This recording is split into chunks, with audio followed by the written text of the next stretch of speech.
శ్రీమాత్రే నమః. సద్గురు జ్యోతిష్యాలయం నుండి ఒక అద్భుతమైనటువంటి విషయంతో మనం ముందుకు వస్తున్నాం. ఈ యొక్క 2026 మార్చ్ నెల రాశి ఫలితాలని ద్వాదశ రాశులకు అందరికీ కూడా మనం చెప్పడం జరుగుతుంది.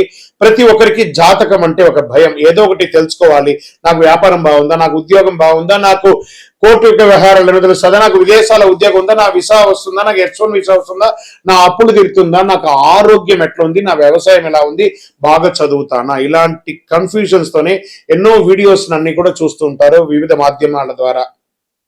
కానీ అందరికీ గుర్తుపెట్టుకోవడం, మన యొక్క మాధ్యమం ద్వారా కూడా మనం ఈ మార్చి నెల యొక్క రాశి ఫలితాలను తెలుసుకోబోతున్నాం. జాతకం అనేది పడుతున్న వర్షానికి ఒక గొడుగు మాత్రమే, కానీ జాతకం జీవితం కాదు. మీరు మిమ్మల్ని నమ్మండి, మీ ఇష్టదేవాన్ని నమ్మండి, జాతకం కూడా అవసరానికి ఉపయోగించుకోండి, కానీ జాతకమే జీవితం కాదు. శ్రీమాత్రే నమః. మార్చ్ 2026 మిథున రాశి వారికి ఈ నెల ఎలా ఉంది, రాశి ఫలితాలన్నీ కూడా మనం చూసుకోబోతున్నాం. మార్చ్ గ్రహస్థితి ముందు ఫస్ట్ చూద్దాం. గురు భగవానుడు 12వ స్థానంలో వ్యయం, విదేశీయ ఆత్మచంద్ర మీద ఉన్నారు. శని భగవానుడు 10వ స్థానంలో ఉద్యోగం, కీర్తి. రాహు భగవానుడు 9వ స్థానం భాగ్యం, గురు కృపలో కూర్చున్నారు. కేతు 3వ స్థానంలో ధైర్యం, సోదరులతో ఉన్నారు. కుజుడు 1వ స్థానంలో జన్మరాశి, కోపం, శక్తి పెరుగుతుంది, జాగ్రత్త. సూర్యుడు మరియు బుధుడు 10 మరియు 11వ స్థానంలో ఉన్నారు, స్థాన మార్పు అయ్యే అవకాశాలు ఉన్నాయి. శుక్రుడు 9వ స్థానంలో ఉన్నారు. ఈ నెల మీకు 2 దారులు కనిపిస్తున్నాయి. ఒకటి తొందరపాటు, మరొకటి జ్ఞానం. మీరు ఎంచుకునే దారి మీ భవిష్యత్తును నిర్ణయం చేస్తుంది. ఇప్పుడు మనం ఈ నెల వ్యాపారస్తులకి ఎలా ఉంది, ఫస్ట్ మనం వ్యాపారస్తులకి చూసుకుంటే మొదట 15 రోజులు చాలా స్లోగా ఉంటుందని కూడా చెప్పచ్చు. తర్వాత అమావాస్య తర్వాత వేగంగా ఉంటుంది, భాగస్వామితో స్పష్టత ఉంటుంది. ఈ ఇండస్ట్రీస్ వాళ్ళకి కార్మికులతో చిన్న చిన్న సమస్యలు వచ్చే అవకాశాలు ఉంటాయి, జాగ్రత్త పడండి. యంత్ర సమస్యలు తాత్కాలికంగా ఉన్నా కూడా ఈ పవర్ ఫ్లక్సేషన్ కూడా ఉంటుంది, జాగ్రత్త పడాలి. తర్వాత ఉద్యోగస్తులకి తీసుకుంటే, ప్రైవేట్ ఉద్యోగస్తులకి రాహు 9వ స్థానంలో ఉండడం వల్ల విదేశీ అవకాశాలు. మార్చి 18 తర్వాత మంచి ఆఫర్ వస్తుంది, జాబ్ ఆఫర్స్ చాలా వస్తున్నాయి. పేషెన్స్ అండ్ డిసిప్లిన్ ఉంటే ప్రైవేట్ రంగంలో ఉద్యోగాలు వచ్చే అవకాశాలు ఉన్నాయి. మీరు పేషెన్స్ ని లూజ్ అయ్యారంటే మీరు రాజీనామా చేయాల్సి వస్తుంటుంది, మీ ఉద్యోగం కూడా పోయే అవకాశాలు ఉంటాయి, జాగ్రత్త. ఇంకా గవర్నమెంట్ సెక్టార్లకు వచ్చేటప్పటికీ శని 10వ స్థానంలో భారీ బాధ్యతలు వచ్చే అవకాశాలు ఉన్నాయి. పదోన్నతి ఆలస్యం, కానీ ఖచ్చితంగా వస్తుంది మే జూన్ తర్వాత. పై అధికారులతో వాదనలు వద్దు, గాసిప్స్ మాట్లాడకండి ఉద్యోగం చేసే చోట, ఇది ఒకటి చూసుకోవాలి.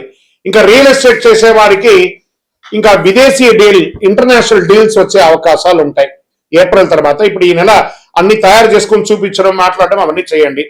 పాత ఆస్తి ఒకటి వివాదం పరిష్కారం అయ్యే అవకాశం ఉన్నాయి. షేర్ మార్కెట్ రిస్క్ తీసుకుంటే లాభం ఉంది. ఈ నెల మీరు రిస్క్ కూడా తీసుకోవచ్చు, అవకాశాలు ఉన్నాయి, లాభం తీసుకోవచ్చు. కానీ మార్చి 11, 14 జాగ్రత్త. డైలీ ట్రేడింగ్, ఇంట్రాడే మాత్రం చేయకండి, లాంగ్ టర్మ్ లో చేయండి. ఇంకా గురు 12వ స్థానంలో ఉండడం వల్ల ఖర్చు ఎక్కువ ఉంటుంది, విదేశీ ప్రయాణాలు కూడా ఎక్కువ వస్తాయి, దానివల్ల కూడా ఖర్చు ఎక్కువ అవుతుంది. కానీ శని 10వ స్థానంలో ఉండడం వల్ల స్థిరమైనటువంటి ఆదాయం ఉంటుంది, ఆదాయానికి లోటు ఉండదు, ఖర్చు పెట్టినా ఆదాయానికి లోటు ఉండదు. అవసరం లేని ఖర్చులు తగ్గించుకోవాలి, జూలై ఖర్చులు తగ్గించుకోవాలి. కాస్త యాక్టివిటీస్ లో, ఈ అలవాట్లలో కూడా కొంచెం ఇబ్బంది పడకుండా జాగ్రత్త పడండి. ఇంకా అప్పులు ఇవ్వకండి. ఇంకా కుటుంబ సభ్యుల దగ్గర కుజుడు జన్మరాశిలో ఉండడం వల్ల కోపం పెరుగుతుంది, మాటల వల్ల సమస్యలు పెరుగుతుంది. చివరిలో కూర్చొని మాట్లాడుకొని కాంప్రమైజ్ అవ్వండి. ఇంకా ప్రేమ వల్ల రాహు ప్రభావం, దూర ప్రేమలు బలపడతాయి, ఒక రహస్యం బయటపడే అవకాశాలు ఉన్నాయి, జాగ్రత్త.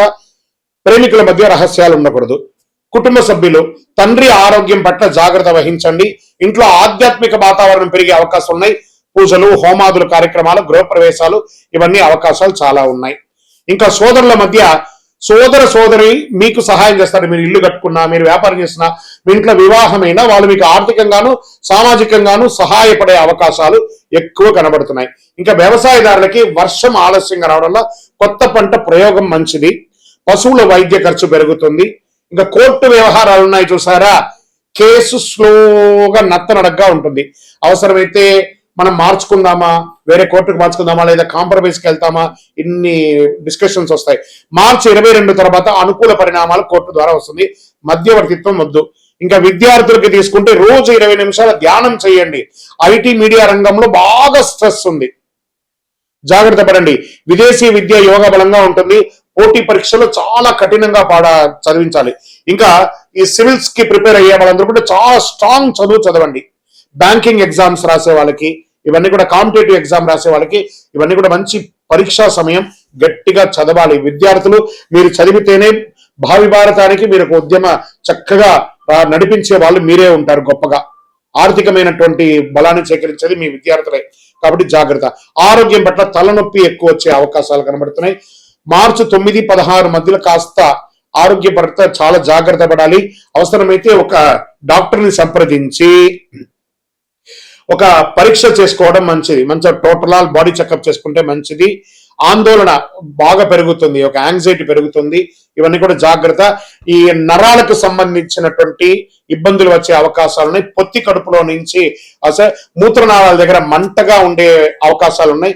ఇవన్నీ కూడా జాగ్రత్త పడండి. అధిక వేడి కూడా వస్తుంది కాబట్టి కాస్త జాగ్రత్త పడండి. చలివేంద్రాలు ఏర్పాటు చేయాలి. మీరు చేయవలసినటువంటి ఒక ఫలితం ఏమంటే చలివేంద్రాలు ఏర్పాటు చేయండి. మీ ఇంటి ముందర పెట్టండి, లేదా మీ వ్యాపార స్థలంలో పెట్టండి, లేదా ఎక్కడైనా సమాజ సేవగా కూడా పెట్టండి. మసాలా ఐటమ్స్ కాస్త తక్కువగా తినండి. పొద్దున్న లేచి సూర్యోదయాపూర్వం లేచి సూర్యుడు ఉదయిస్తూ ఉండగా బాలార్క, ఆ బాలార్కుడి దగ్గర నిలబడి ఆ చెమట వచ్చేటట్టుగా ఆ యొక్క సూర్య నమస్కారాలు 12 ఫ్లెక్స్లను చేయండి. మీరు చేయవలసినటువంటి పరిహారాలు ఏం చెప్పంటే ఓం బుధాయ నమః అని 108 సార్లు పారాయణం చేయండి. విష్ణు ఆలయాల దర్శనం చేసుకోండి. విష్ణు సహస్రనామ పారాయణాన్ని వినండి, లేదా విష్ణు సహస్రనామ పారాయణం చేయేంత టైం లేదు. శ్రీరామ రామ రామేతి రమే రామే మనోరమే సహస్రనామ తత్తుల్యం రామనామరాన్ని 3 సార్లు చెప్పండి. రాజా రామచంద్ర స్వామి వారికి అనుగ్రహం ఉందండి. మీ ఇష్ట దైవాన్ని ప్రార్థన చేయండి. మీ యొక్క దేవాలయంలో వెళ్ళి మీ వయస్సు ఎంత ఉందో అన్ని దీపాలను నువ్వుల నూనెతో దేవాలయంలో వెలిగించండి. నవగ్రహాలకి 19 ప్రదక్షిణాలు చేయండి. పచ్చని వస్తువులు దానం ఇవ్వండి. ఆకుకూరలు అవన్నీ కూడా ఆవులకి వాటికన్నిటికీ దానం పెట్టండి. అదృష్ట సంఖ్య 5 మరియు 3. అదృష్ట రోజు బుధవారం. అదృష్ట రంగు గ్రీన్, పచ్చ చాలా బాగా వస్తుంది. అదృష్ట దిక్కు మీకు ఉత్తర దిక్కుగా చాలా ప్రయాణం వస్తుంది. మిథున రాశి వారికి మార్చి 26 మనసు మీద గెలిస్తే ప్రపంచం మీరే గెలుస్తారు. మీరు ఆలోచించి మాట్లాడితే మీ యొక్క నియంత్రణలో ఉంటారు. మీరు కోపంతో స్పందిస్తే మీరు నష్టపోతారు. బాగా గుర్తుపెట్టుకుని ఈ నెల ఒక ఆధ్యాత్మిక మేల్కొలుపుగా నేను మీకు ఒక మాట చెప్తున్నాను. మీ లోపాలు ఉన్న నిజమైన శక్తిని గుర్తించండి. బుధుని కృప మీకు జ్ఞానం పెరుగుతుంది. మీ నిర్ణయం మీ భవిష్యత్తుకు ఒక పూలబాటగా మారుతుంది. ఇంకను మీ యొక్క వ్యక్తిగత జాతకం కోసం మీ పేరు, మీ డేట్ ఆఫ్ బర్త్, మీ time of birth, place of birth మా యొక్క నంబర్కి వాట్సాప్ చేయండి. అవసరం ఉంటే ఈ అతి శక్తివంతమైనటువంటి కరుంగాలిమాలను ధరించండి. ఆరోగ్యంగా ఉండండి. రాబోయే మార్చ్ 6వ తారీఖున శని భగవానుడు స్థానం మారుతున్నారు. ఇది 2.5 సంవత్సరాలకు ఒకసారి ఇది జరుగుతూ ఉంటుంది. అద్భుతమైనటువంటి దీన్ని తమిళ భాషలో శని పయర్చి అంటారు. మనం తెలుగులో శని గమన మార్గం మారుతున్నారు అనే దాన్ని చెప్పడం జరుగుతుంది. తిరునల్లార్ అనే ఒక క్షేత్రం ఉంటుంది తమిళనాడులో. ఆ రోజు అక్కడ ఆ శని భగవానుడు మారేటప్పుడు ప్రత్యేకమైనటువంటి పూజ ఏ సమయంలో చేస్తారో దాన్ని శని పయర్చి అంటారు. అంటే ఉన్న స్థలం నుంచి ఇంకో స్థలానికి మారే ఒక అద్భుతమైనటువంటి ఘట్టం.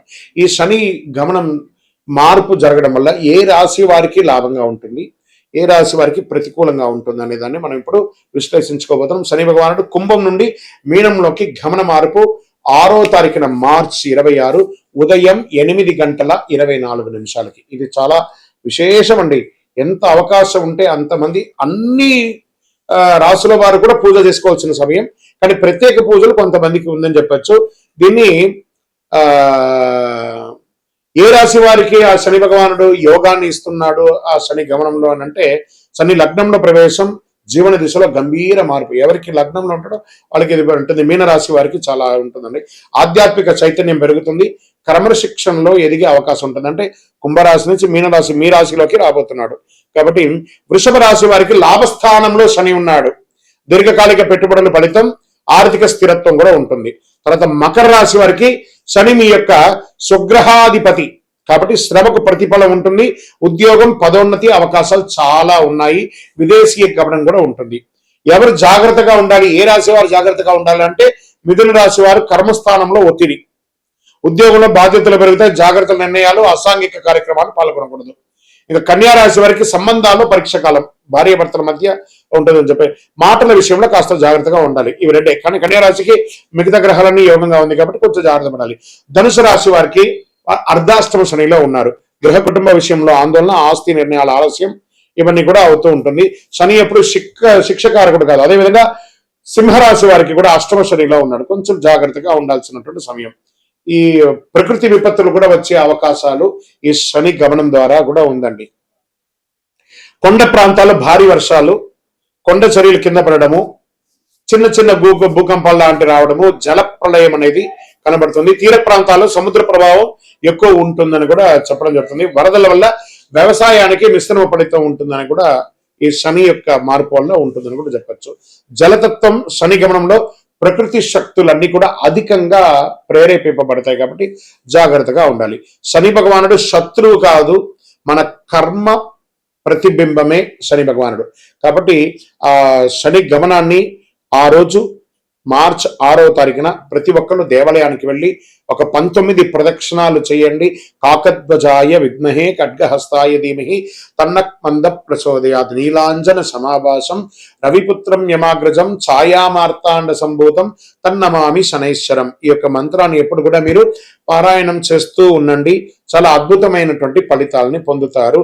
ఇంకను మీ యొక్క వ్యక్తిగత జాతకం కోసం మా నంబర్ ఉంది చూసారా, ఆ నంబర్కి మీ యొక్క పేరు, date of birth, time of birth, place of birth చేసుకొని మా అపాయింట్మెంట్ కూడా మీరు ఫిక్స్ చేసుకొని మీ యొక్క వ్యక్తిగత జాతకం కూడా మీరు తెలుసుకోవచ్చు. మార్చ్ నెలలో ఉన్నటువంటి ముఖ్యమైనటువంటి రోజులు ఏమైనా ఉన్నాయా, విశేషమైనటువంటి పండగలు ఏమైనా ఉన్నాయా అంటే ఫస్ట్ మనము తీసుకుంటున్నాం. చాలా ముఖ్యమైనటువంటి ఈ మార్చ్ నెల చాలా విశేషమైనటువంటి రోజులు ఉన్నాయి. 6వ తారీఖున మార్చ్ శుక్రవారం శని భగవానుడు గమన మార్పు కుంభం నుండి మీనంలోకి వచ్చే ఒక అద్భుతమైనటువంటి రోజు ఉదయం 8:24 మార్చి 10 ఆమ్లకి ఏకాదశి. మార్చి 13 మరియు 14 2 రోజులు వచ్చింది హోలీ, కాళిగా హోలికా దహనం, హోలీ యొక్క పండుగ కామదహనం అనేది ఉంటుంది చూసారా, 13, 14 ఉంది. మార్చి 18 అమావాస్య, 19 నాడు ఉగాది, తెలుగు నూతన సంవత్సర ప్రారంభం, పంచాంగ శ్రవణం ఉంటుంది.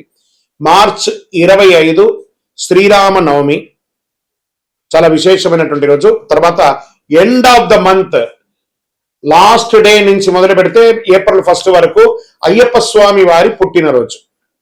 ఇది చాలా విశేషమైనటువంటి మార్చిలో ఉన్నటువంటి పండగలు, వాతావరణాన్ని కూడా ఇది మీరు షార్ట్ గాను వీడియో గాను ఎలాగైనా వేసుకోవచ్చు.